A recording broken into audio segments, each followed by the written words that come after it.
எப்படிங்க அக்கா தம்பின்னு சொல்கிறோம் உள்ள அவன் என் பிளட் பிரதர்னு வச்சுக்கோங்களேன், அவன் என் மடியில் பட்ட தப்பாக சொல்லுவீங்களா? நான் அவன் மடியில் பட்ட தப்பா எப்படிங்க அக்கா தம்பின்னு சொல்லிக்கிட்டா தப்பு, ஆனால் உண்மையிலேயே அக்காவை உங்களால் அப்படி பேச முடியுமா? பேசுகிற எல்லாருக்கும் ஒரு அம்மா இருப்பாங்க தானே, ஏதோ ஒரு வகையில் ஒரு அக்காவோ ஒரு தங்கச்சியோ இருப்பாங்க தானே. எப்படி இப்படி டக்குன்னு தூக்கி போட்டு இப்படி ஒன்று பேச முடியுது? இவங்களுக்கும் ஒரு ஃபேமிலி இருக்குது, அந்த ஃபேமிலி இதை கோ த்ரூ பண்ணுவாங்க. எனக்கு ரொம்ப ரொம்ப கஷ்டமாக இருந்தது. ஆனால் தம்பிங்கன்னு போயிட்டதுனால என்னால் சத்தியமாக பிள்ளைங்க மாதிரி தான் நான் பார்த்துருக்கேன். நான் சொல்கிறேன் இல்லை, இது தப்பாக இருக்குன்னு எனக்கு கேட்கும்போது ஷாக்கிங்காக இருந்தது. அண்ட் அதனால குழந்தைங்க இவ்வளோ ஹர்ட் ஆகியிருக்காங்கன்னு ஸ்கூல்லலாம் போய் அழுதுருக்காங்க. எனக்கு சாரி கேட்டுகிட்டே இருந்தேன், பிகாஸ் என்னால் இது நடந்துருச்சுன்னு திருப்பி திருப்பி சாரி சொல்லிகிட்டே இருந்தேன். நான் வந்து No compromise. உங்க சைடுலயும் எங்க சைடுலயும். It's a GT promise. அழகு தரும் மூலிகைகள், ஆரோக்கியம் தரும் மருத்துவர்கள். டாக்டர் ஸ்ரீவர்மாஸ். Behind Words பெருமையுடன் தயாரித்து வழங்கும் Moonwalk Musical Night ஜனவரி 4 ஞாயிறு மாலை 4 மணி அளவில் சத்யபாமா யூனிவர்சிட்டி சென்னையில் நடைபெற உள்ளது. உங்கள் டிக்கெட்ஸை book my show district ticket 9 மற்றும் கினாஃபலில் ஆர் ஸ்கிரீன்ல தெரியுற வாட்ஸ்அப் நம்பர் வெப்சைட் மூலமாக புக் செய்வோம். பார்வதி அவ்வளவு சந்தோஷமா கைத்தட்டி பக்கத்துல கானா வினோத் இருந்தாரு. அந்த சிரிப்பெல்லாம் எங்களுக்கு பார்க்கும்போது 1000 இருக்கட்டும் உங்களுக்குள்ள ஒருத்தவங்க எவிக்ட் ஆகி போறாங்க வை அப்படின்ற மாதிரி எங்களுக்கு இருந்தது. பார்வதி ஒருவேளை பட்டாசு கையில கொடுத்துருந்தீங்கன்னா அதை வெடிச்சே கொண்டாடி இருப்பாங்க. அவங்க அந்த மாதிரி ஒருத்தவங்க தான். அப்படின்னா சாண்ட்ரா வந்து குழந்தைங்களை பத்தி பாடினீங்க அப்படின்னு சொன்னப்போ அவங்க எதனாலும் வந்து அட்ரஸ் பண்றாங்க, பேசுறாங்க, பட் ஸ்டில் ஏன் இப்படி ட்விஸ்ட் பண்ண ஒரு விஷயத்த அப்படின்னு வெளில இருந்து பார்க்கும்போது எங்களுக்கு தோணுச்சு. போற போக்குல ஒருத்தவங்க மேல ஒரு பள்ளியை தூக்கி போட்டுட்டு போயிடுவாங்க, அவங்க பதில் சொல்ல மாட்டாங்க, சாரி கேட்க மாட்டாங்கன்றதுனால அதை நம்ம அட்ரஸ் பண்ணக்கூடாதுன்றது ஃபர்ஸ்ட் இருந்தது. பிளஸ் எனக்கு 2 குழந்தைங்க வெளியில இருக்காங்க, அவங்க இதை பார்ப்பாங்க. என்ன ஏதாவது ஒரு விஷயம் கேட்கணும் கேள்வியாக, ஏன் ஒரு இவ்வளோ கோபம் இருக்கலாம், ஏன் வெறுப்பு இருந்தது, அவங்க கிட்ட நான் வன்மம் பார்க்குறேன் ஒவ்வொருத்தர் மேலேயும். ஏன் வன்மம் அவங்களுக்கு அப்படின்னு கேட்கணும்னு நினைக்கிறேன். இது பண்ணி பேசுறது, ஒருத்தவங்களுக்கு ஏதோ பூச்சி மருந்து கொடுப்பேன்னு சொல்லி டிவார்மிங் டேப்லெட்லாம், இதெல்லாம் வந்து எனக்கு ரொம்ப ஆச்சரியமா இருக்கிற ஒரு விஷயங்கள். நம்ம ஒன்று யோசிப்போம் இல்லைங்க, ஈவன் அவங்க வந்து சுபிக்ஷாவை தள்ளும் போது கூட எனக்கு இப்போ அரோரா சுபிக்ஷாவை தள்ளியிருந்தானா என்னால் ஒத்துக்க முடியும். ஒரு வயசு ஒத்த வயசு ஏதோ ஒன்று பண்ணி, உங்களுக்கு ஒரு வயசு இருக்குது, உங்களுக்கு ஒரு அனுபவம் இருக்குது, அதுக்கு ஒரு ஒரு ஒன்று நீங்கள் ஹேண்டில் பண்ணணும். ஓகே, எவ்வளோ பார்த்துருப்பீங்க, 2 குழந்தைங்க இருக்குது. என்னதான் இருந்தாலும் நம்ம ஒரு அம்மா ஆயிட்டதுக்கப்புறம் அந்த ஒரு தன்மை இருக்கணும்னு எனக்கு ஆச்சரியமாக இருந்தது. அதெல்லாம் தான் எனக்கு அவங்க கிட்ட ரொம்ப கொஸ்டினாக இருந்த விஷயங்கள். ஓகே, ஏதாவது கேட்கணும்னு ஆசைப்படுறீங்களா நீங்கள் சாண்ட்ரா கிட்ட? ஒருவேளை வெளியில் வந்து பேசுகிற தருணம் கிடைச்சா அவங்கள பற்றி அவங்க யூஸ் பண்ண வேர்ட்ஸு, நான் அந்த மாதிரி நெகட்டிவிட்டிக்குள்ளே போக மாட்டேன். எனக்கான மக்கள்னு ஒன்று வச்சிருக்கேன்ல, அந்த இதில் எனக்கு தெரிஞ்சு சாண்ட்ராக்கு இடம் இல்லை. Hello behind it's viewers, Vijay மங்க ஹியர். ஸோ இன்னைக்கு பிக் பாஸ்ல இருந்து ஒரு அன்எக்ஸ்பெக்டட் எவிக்ஷன் வந்து நம்ம பார்த்தோம் லாஸ்ட் வீக். கனி என் கூட இருக்காங்க. வணக்கம். ஸோ கனி, எப்படி இருக்கீங்க? உங்களோட எவிக்ஷன் ரொம்ப அன்ஃபேரான எவிக்ஷன் எல்லாரும் சொல்றதை தாண்டி நீங்க அது ரொம்ப பர்சனலாக வந்து எடுத்துக்கிட்டீங்க, அதை பத்தி சொல்லுங்க. நான் நல்லா இருக்கேன். அஃப்கோர்ஸ் எனக்கு அந்த நிமிஷம் நான் கடைசி செகண்ட் வரைக்கும் என் பேர் வரும்போது எனக்கு ரொம்ப ஷாக்கிங். அந்த வந்து நீங்கள் தான் வந்து உலக அழகி சொல்லும்போது ஒரு ரியாக்ஷன் கொடுப்பாங்க, அப்படி ஒரு ரியாக்ஷன் நான் கொடுத்துருந்தேன் நான் பார்க்கும்போது. பிகாஸ் தட் வாஸ் ஷாக்கிங் எனக்கு. ஏன்னா நான் எதிர்பார்க்கவே இல்லை, என்னை அந்த இடத்துல வச்சு பார்க்கவே இல்லை. ஏன்னா நான் அவ்வளோ சீக்கிரம் வெளியே வர வேண்டிய ஆள் இல்லை, எனக்கு தெரியும். நான் அவ்வளோ எஃபர்ட் போட்டிருக்கேன், அவ்வளோ விளையாடிருக்கேன். அதுலேருந்து வெளியில் வர்றதுக்கு எனக்கு ரொம்ப கஷ்டமாக இருந்தது. வந்துட்டேன், அவ்வளோதான். அக்செப்டன்ஸ் எடுத்துக்கிட்டாச்சு. ரைட். நேற்று ஒரு வீடியோ வந்து உங்கள் இன்ஸ்டாகிராம் பேஜில் பார்த்தோம். கொஞ்சம் மனசு உடஞ்சு அப்படி கண்ணெலாம் தண்ணி வந்து, ஏன் அவ்வளோ இமோஷன் ஆகுறாங்க கண்ணி? ஏன்னா இது ஒரு ஸ்போர்ட், எண்ட் ஆஃப் த டே, ஏன் சென்சிட்டிவ், இவ்வளோ சென்சிட்டிவாக அவங்க எடுத்துக்கிட்டாங்களே அப்படின்ற ஒரு கேள்வி இருக்குது. ஓகே, நான் ஆக்சுவலி அவ்வளோ எமோஷன் ஆகலை, சென்சிட்டிவாக எடுத்து நான் உள்ளே பார்த்தீங்கன்னா ரொம்ப சூப்பராக ஜாலியாக வெளியில் வந்திருப்பேன். அஃப்கோர்ஸ் பிக் பாஸ்கிட்ட பேசும்போது எனக்கு அழுக வந்துச்சு. பிகாஸ் நான் அவர்கிட்ட நான் சொல்லிட்டு அந்த இடத்துலையும் நான் சொன்னேன், நான் வெளியே போகிறதுக்காக அழுகலை, நான் உங்களை மிஸ் பண்ணுவேன். அந்த இடம் மட்டும் எனக்கு கண்ணு கலங்குச்சு. அகெயின் வெளியில் வந்ததுக்கப்புறம் என்ன ஆச்சுன்னா, சாண்ட்ரா நம்ம எங்கேயோ நம்மளை மக்கள் சூஸ் பண்ணலையோன்ற என்னோட அந்த வருத்தம், நான் அந்த வீடியோலேயே அதுக்கான எக்ஸ்ப்ளனேஷன் கொடுத்துட்டு தான் நான் சொல்லியிருப்பேன். ஏன் மக்களுக்கு என்ன பிடிக்கலன்னு எனக்கு இந்த உலகத்தை விட்டு நான் எதுவுமே, என் கையில் ஃபோன் இல்லை, என்கிட்ட கூட இருக்கிறவங்க எந்த இன்ஃபர்மேஷனும் கொடுக்க மாட்டாங்க, எதுவுமே இல்லாமல் நான் ஒரு இடத்துல உட்காந்துட்டு இருக்கும்போது நம்ம யோசிப்போம்ல, ஐயோ ஏதோ பண்ணிட்டோமா, மக்களுக்கு நம்மளை பிடிக்கலையா, மக்கள் நம்மளை சூஸ் பண்ணலையா அப்படின்ற அந்த ஒரு வருத்தம் இருந்தது அந்த 24 hours. அதை சொல்லும்போது அந்த ட்ராமா வரும்போது நம்ம வாய்ஸ் ஓடையும்ல, அதுதானே தவிர எமோஷ்னல் ஐயோ அப்படிலாம் கிடையாது. அந்த ஃபீலிங்கில் நான் அதை சொல்லும்போது அந்த ஹாப்பினஸ், அது ஆக்சுவலி ஹாப்பி டியர்ஸ். ஓகே. இல்லை ஆனால் நீங்கள் என்னை கைவிடலை, நீங்கள் என்னை லைக் நீங்கள் எனக்கு உங்களோட அன்பு புரிஞ்சிருச்சு தேங்க்ஸ்ன்றது தான் அதோட அர்த்தம். ஓகே. ஸோ நீங்க எவிக்ட் ஆகும்போது அந்த இடத்துல நீங்க நோட்டீஸ் பண்ணீங்களான்னு தெரியல, பட் வெளியில இருந்தே எங்களால் நோட்டீஸ் பண்ண முடிஞ்சு. பார்வதி அவ்வளோ சந்தோஷமா கைத்தட்டி பக்கத்துல கானா வினோத் இருந்தாரு. அந்த சிரிப்பெல்லாம் எங்களுக்கு பார்க்கும்போது 1000 இருக்கட்டும் உங்களுக்குள்ள, ஒருத்தவங்க எவிக்ட் ஆகி போறாங்க வை அப்படின்ற மாதிரி எங்களுக்கு இருந்தது. கனிக்கு அது எப்படி இருந்தது? எனக்கு பார்வதியோட இத்தனை நாட்கள் 84 நாட்கள் வாழ்ந்ததுல எனக்கு கொஞ்சம் கூட இது பெருசாவே தெரியல. பார்வதி ஒருவேளை பட்டாசு கையில கொடுத்துருந்தீங்கன்னா அது வெடிச்சே கொண்டாடி இருப்பாங்க. அவங்க அந்த மாதிரி ஒருத்தவங்க தான். இது பண்ணி பேசுறது, ஒருத்தவங்களுக்கு ஏதோ பூச்சி மருந்து கொடுப்பேன்னு சொல்லிட்டு இதெல்லாம் வந்து எனக்கு ரொம்ப ஆச்சரியமா இருக்கிற ஒரு விஷயங்கள். நம்ம ஒன்று யோசிப்போம் இல்லைங்க, ஈவன் அவங்க வந்து சுபிக்ஷாவை தள்ளும் போது கூட எனக்கு இப்போ அரோரா சுபிக்ஷாவை தள்ளியிருந்தானா என்னால் ஒத்துக்க முடியும். ஒரு வயசு ஒத்த வயசு ஏதோ ஒன்று உங்களுக்கு ஒரு வயசு இருக்கு, உங்களுக்கு ஒரு அனுபவம் இருக்கு, அதுக்கு ஒரு ஒரு ஒன்று நீங்க ஹேண்டில் பண்ணணும். ஓகே, எவ்வளவு பார்த்துருப்பீங்க, 2 குழந்தைங்க இருக்கு. என்னதான் இருந்தாலும் நம்ம ஒரு அம்மா ஆயிட்டதுக்கு அப்புறம் அந்த ஒரு தன்மை இருக்கணும்னு எனக்கு ஆச்சரியமா இருந்தது. அதெல்லாம் தான் எனக்கு அவங்க கிட்ட ரொம்ப கொஸ்டினா இருந்த விஷயங்கள். ஓகே. ஏதாவது கேட்கணும்னு ஆசைப்படுறீங்களா நீங்க சாண்ட்ரா கிட்ட? ஒருவேளை வெளியில வந்து பேசுற தருணம் கிடைச்சா ஏதாவது ஒரு விஷயம் கேட்கணும் கேள்வியாக? ஏன் ஒரு இவ்வளோ கோபம் இருக்கலாம், ஏன் வெறுப்பு இருந்தது, அவங்க கிட்ட நான் வன்மம் பாக்குறேன் ஒவ்வொருத்தர் மேலையும், ஏன் வன்மம் அவங்களுக்கு அப்படின்னு கேட்கணும்னு நினைக்கிறேன். ஓகே. இப்போ பிக் பாஸ்ல காட்டுற விஷயங்கள், நீங்க உள்ள இருக்க விஷயங்கள் ஆப்வியஸா லைவே பார்த்தா கூட பல டவுட்ஸ் மக்களுக்கு வந்துட்டே தான் இருக்கும். அழகான சில விஷயங்கள் வெளியில தப்பா போர்ட்ரே ஆகலாம். ஆமா. எஃப்ஜே கனி ஒரு அழகான அம்மா பையனோட பாண்ட் அது அப்படின்றது எஃப்ஜேயும் அவர் இன்டர்வியூல வந்து ரொம்ப தெளிவா சொன்னாரு. அவர் வந்து என்ன எந்த தப்பான எடிட்டும் என்ன பாதிக்கல அப்படின்ட்டாரு. பட் ஒரு மதரா கனிக்கு அந்த விஷயம் கேட்டப்போ எப்படி இருந்தது? அந்த விஷயம் கேட்டப்போ எனக்கு ஷாக்கிங்காக இருந்தது. ப்ளஸ் வந்து எது ரொம்ப கஷ்டமாக இருந்ததுன்னா வந்துட்டு தியா தஷ்மை ஸ்கூலில் போய் அழுதாங்க, தஷ்மை சொல்லாமல் அழுதான்லாம் கேட்கும். உங்கள் டாட்டர்ஸ் ரொம்ப ஹர்ட்டிங்காக இருந்தது. அவனா எஃப்ஜே எப்படி சொல்லுவேன்னா, நீ குட்டி பையன்டா, நீ குட்டி பையன் மாதிரி இந்த அம்மா மூந்தானே பிடிச்சிட்டு ஒரு பையன் சுற்றுவான்ல, நீங்கள் பார்த்தீங்களா எப்படிங்க அக்கா தம்பின்னு சொல்கிறோம், உள்ள அவன் என் பிளட் பிரதர்னு வச்சுக்கோங்களேன், அவன் என் மடியில் படுத்த தப்பாக சொல்லுவீங்களா? நான் அவன் மடியில் படுத்த தப்பா எப்படிங்க அக்கா தம்பின்னு சொல்லிக்கிட்டா தப்பு, ஆனால் உண்மையிலேயே அக்காவை உங்களால் அப்படி பேச முடியுமா? பேசுகிற எல்லாருக்கும் ஒரு அம்மா இருப்பாங்க தானே, ஏதோ ஒரு வகையில் ஒரு அக்காவோ ஒரு தங்கச்சியோ இருப்பாங்க தானே. எப்படி இப்படி டக்குன்னு தூக்கி போட்டு இப்படி ஒன்று பேச முடியுது? இவங்களுக்கும் ஒரு ஃபேமிலி இருக்குது, அந்த ஃபேமிலி இதை கோ த்ரூ பண்ணுவாங்க.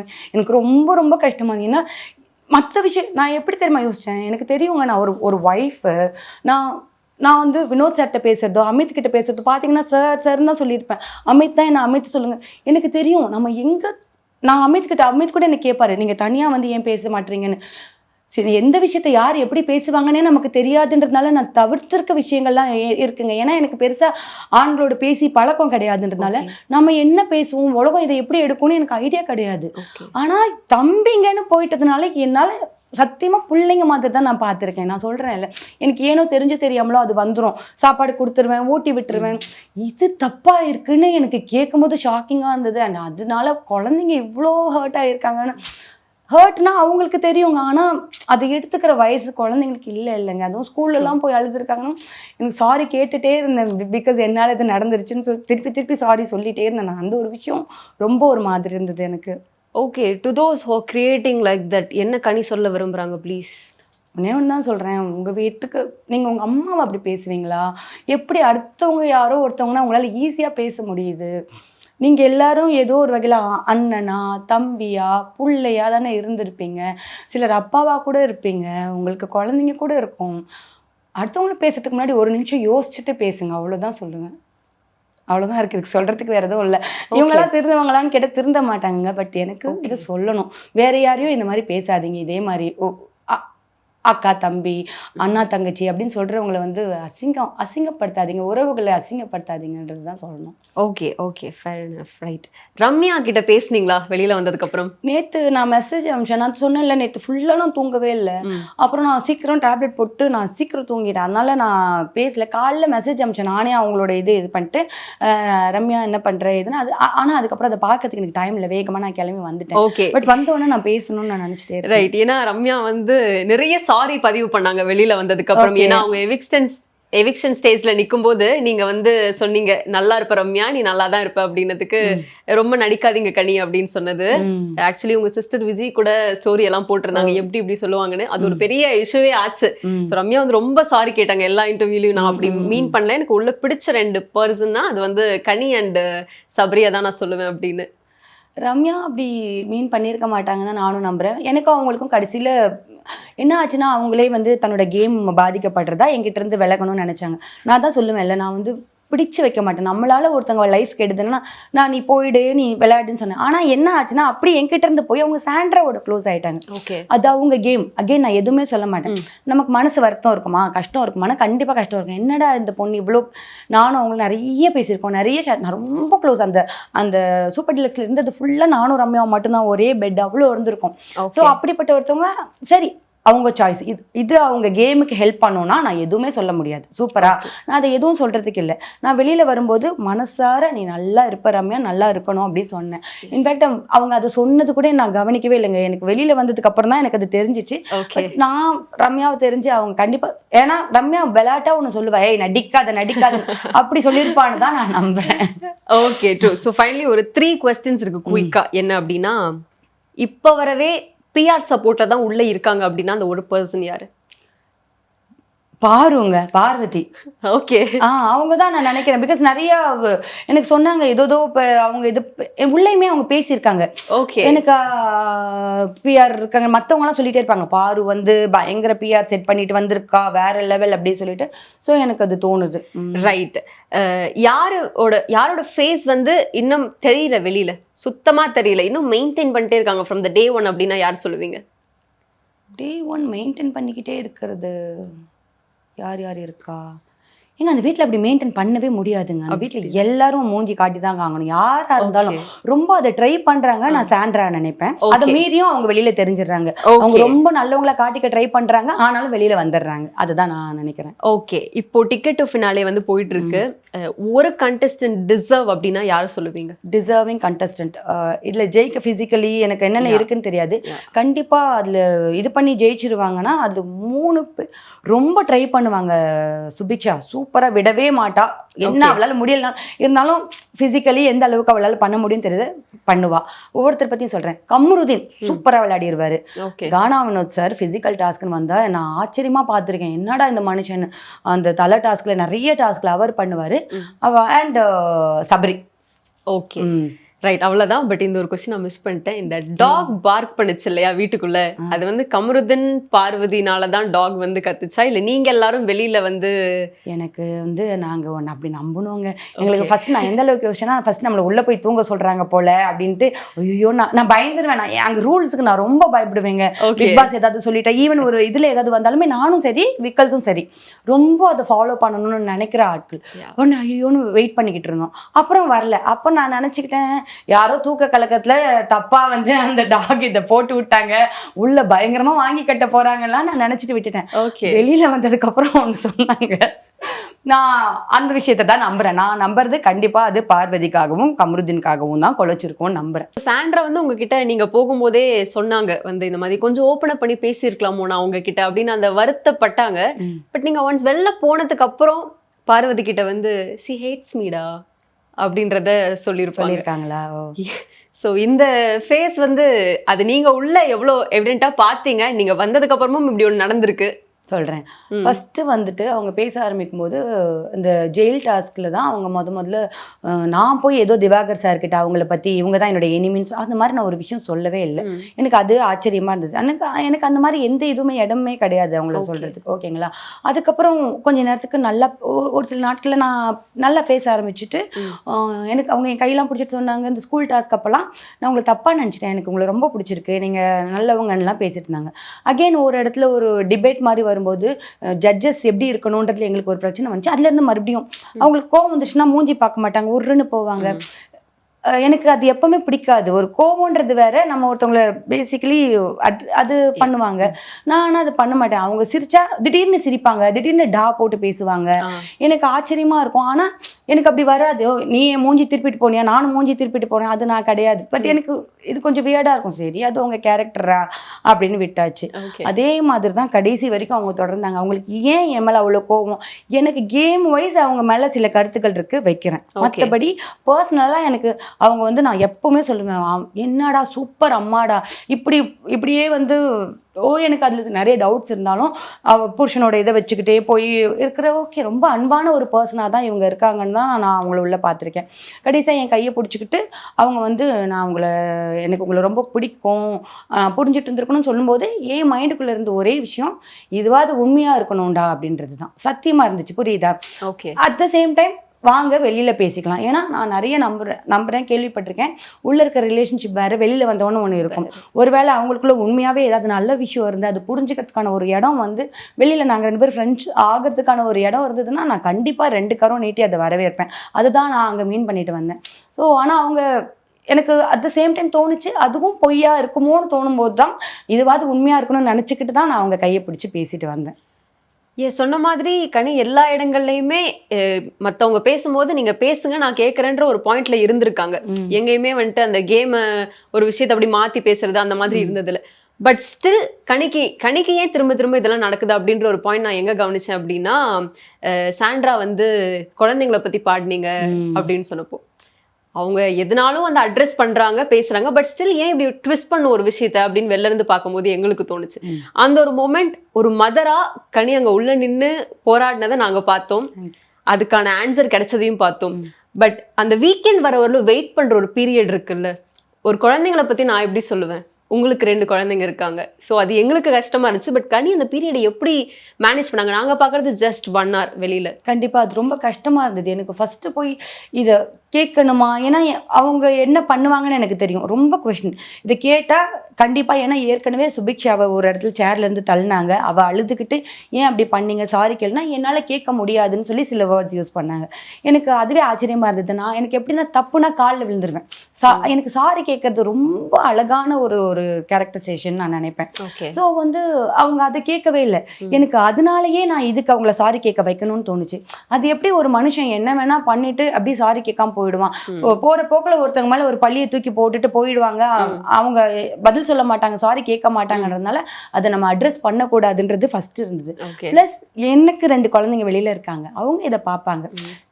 என்ன உங்க அம்மா அப்படி பண்ணி, அவங்க என்ன நம்புவாங்க, நான் தப்பே பண்ணாலும் நான் என்ன பண்ணாலும் நம்புவாங்க. ஆனால் கேள்விகளுக்கு பதில் சொல்லணும்ல, அந்த ஒரு விஷயம் இருக்குல்ல. ஸோ அது எனக்கு கஷ்டமா இருந்தது. நான் திரும்பவும் எக்ஸ்பிளைன் பண்ணிட்டு என் 2 குழந்தைங்க மேலே சத்தியம்னு ஒரு வார்த்தை சொல்கிறேன். நான் அது சொல்லலை, ஏன்னா இவங்க சொல்கிற வரைக்கும் அப்படி ஒரு பாயிண்ட் ஆஃப் வியூ எனக்கு வரவே கிடையாது. அப்பயும் நான் ஃபர்ஸ்ட் எந்த பாப்பா பாட்டு பாடணும்னு தான் நான் யோசிக்கிறேன். ஸோ இவ்வளோத்தையும் நான் எக்ஸ்பிளைன் பண்ணி கேட்கும் போதும் இல்லை நீங்கள் சொல்லலை, ஆமாம் வேணும் தான் பண்ணீங்க அப்படின்றவங்ககிட்ட நம்ம வேற என்ன பண்ண முடியும். ஆனால் எனக்கு வந்து எப்பவுமே பிக் பாஸ் மேலே நான் சொல்கிறேன்ல, நான் அது ஒரு நியாயமான கேமாக தான் பார்த்துருக்கேன் இது வரைக்குமே. ஓகேவா, கரெக்டான விஷயங்களை அட்ரஸ் பண்ணப்படும்னு நான் நம்பியிருக்கேன். ஸோ நான் சொன்னேன் இதுக்கான ஆன்சர் நீங்கள் பண்ணுவீங்க, நான் பண்ண வைப்பேன்னு. ஒருவேளை விஜய் சேதுபதி சார் அதை எடுத்து பேசலைன்னா நான் கை தூக்கி நான் அன்னைக்கு அவர்கிட்ட கேட்டிருப்பேன், பேசியிருப்பேன். ஆனால் லக்கிலி சார் எடுத்தோன்னே அதுதான் பேசினாங்க. ஸோ அது கடந்து வர்றது எனக்கு ரொம்ப கஷ்டமா இருந்தது எனக்கு. ஏன்னா என்ன நடக்கும்னு தெரியாது, எப்படி பேசுவாங்கன்னு தெரியாது. ஒரு வீக்கெண்ட்ல நீங்க தான் தப்புன்னு ஏதாவது சொல்லிட்டாங்கன்னா என்ன, அது ரொம்ப டிஸ்டர்பிங்கான நாட்கள் தான் எனக்கு. ஓகே, ஸோ இவ்வளோ விஷயங்கள் நாங்கள் பார்க்குறோம். பட் ஸ்டில் எங்களுக்கு அந்த ஒரு ஸ்டார்டிங் பாயிண்ட் என்னன்றது தெரியல. சாண்ட்ராக்கும் கனிக்கும் அப்படி என்னதான் பிரச்சனை அப்படின்றது எங்களுக்கு தெரியல. உங்களுக்கு ஏதாவது தெரியுமா, எங்க பிரச்சனை ஆரம்பிச்சு? அந்த ஃப்ரிக்ஷன் எப்பயுமே இருந்துகிட்டே இருந்துச்சு உங்க 2 பேருக்குள்ளேயும். அது எதனாலன்னா ஏதாவது ஐடியா இருக்கா? எனக்கு ஐடியாவே இல்லைங்க. எனக்கு ரொம்ப ஃபர்ஸ்ட் அவங்கள பத்தி எனக்கு தெரிஞ்ச விஷயம் என்னன்னா, எனக்கும் எஃப்ஜேக்கும் ஒரு இடத்துல நான் எஃப்ஜேவை தலை போட்டிக்கு செலக்ட் பண்ணலன்னு அவன் டக்குன்னு என் மேலே கோச்சிக்கிட்டான். இந்த டாஸ்கில் பார்த்தீங்கன்னா அந்த தர்பார் டாஸ்கில் அவன் என் மேலே கோச்சிக்கிட்டு பேசாமல் இருந்தான்னு வச்சுக்கோங்க. அதே வீக் தான் நான் ஜெயிலுக்கு வரேன். அதுக்கு இதில் அவனை நான் 2 நாள் அவன் ஜெயிலுக்கு போயிருக்கான் ஃபர்ஸ்ட் பர்ஃபார்மன்ஸில். அதுவும் நான் சொன்னேன். அதனால அவனுக்கு என் மேலே ஏதோ கோவம். ஓகேவா, இதில் அப்போ தலை டாஸ்க் நடக்குது, அதில் அவன் ஜெயிக்கிறான். நான் வந்து சூஸ் பண்ணாத இடத்துல அவன் சூஸ் ஆகி அவன் தலை டாஸ்க்கு வரான், ஜெயிக்கிறான். ஜெயிச்ச உடனே அவங்க சொல்லியிருக்காங்க, அப்பா நீ இப்போதான் அவங்க கிட்ட இருந்து வெளியில வந்திருக்க, ஒரு என்ன சொல்றது, ஒரு மேஜிக் ஸ்பெல்ல இருந்து நீ வெளியில வந்துட்டடா, இனிமே உனக்கு எல்லாம் நல்லதுன்னு அவங்க சொன்னாங்கன்னு எனக்கு ரம்யா வந்து ஜெயில சொன்னாங்க. எனக்கு ஃபர்ஸ்ட் டைம் எனக்கு அது ஷாக்கிங். என்னடா இது, ஏன் இவங்க எப்படி சொல்லியிருக்காங்கன்னு அவ்வளோதான் எனக்கு தெரியும். அதுக்கப்புறம் அவன் என்கிட்ட நார்மலாக பேச ஆரம்பிச்சிட்டான், ஜாலியாக பேச ஆரம்பிச்சிட்டான், எல்லாம் இருந்தது. அதில் அவங்களுக்கு ஏதோ எந்த இடத்துல அவங்க என்னை எனிமையாக பார்த்தாங்கன்னே தெரியல, அது அப்படியே தொடர்ந்துச்சு. நான் ஸ்டார்ட் பண்ணல, அவங்க பண்ணாங்க, ஓகே, அதுக்கேற்ற மாதிரி அது போயிடுச்சு. இப்போ ஒருவேளை சாண்ட்ரா வெளியில வந்தா கனி சாண்ட்ராக்குள்ள அந்த நட்பு இருக்குமா இல்ல? தெரியலங்க, எனக்கு ஒரு சிலர்கிட்ட இருந்து நான் தள்ளி இருக்கணும்னு நான் நினைப்பேன். இன்னும் ஒவ்வொரு ஆளாக நான் அவங்க பார்த்தது, அவங்க பேசுனாங்கன்னு சிலர் சொன்னது என்னை பற்றி மட்டும் இல்லை, மற்றவங்கள பற்றி அவங்க யூஸ் பண்ண வேர்ட்ஸு, நான் அந்த மாதிரி நெகட்டிவிட்டிக்குள்ளே போக மாட்டேன். எனக்கான மக்கள்னு ஒன்று வச்சுருக்கேன்ல, அந்த இதில் எனக்கு தெரிஞ்சு சாண்ட்ராக்கு இடம் இல்லை. பிஹைண்ட் நோட்ஸ் பெருமையுடன் தயாரித்து வழங்கும் மூன் வாக் மியூசிக்கல் நைட் ஜனவரி 4 ஞாயிறு மாலை 4 மணி அளவில் சத்யபாமா யூனிவர்சிட்டி சென்னையில் நடைபெற உள்ளது. உங்கள் டிக்கெட்ஸை book my show district ticket 9 மற்றும் கினாஃபலில் ஆர் ஸ்கிரீன்ல தெரியுற வாட்ஸ்அப் நம்பர் வெப்சைட் மூலமாக புக் செய்வோம். No compromise. உங்க சைடுலயும் எங்க சைடுலயும். It's a GT promise. அழகு தரும் மூலிகைகள், ஆரோக்கியம் தரும் மருத்துவர்கள். டாக்டர் ஸ்ரீவர்மாஸ்.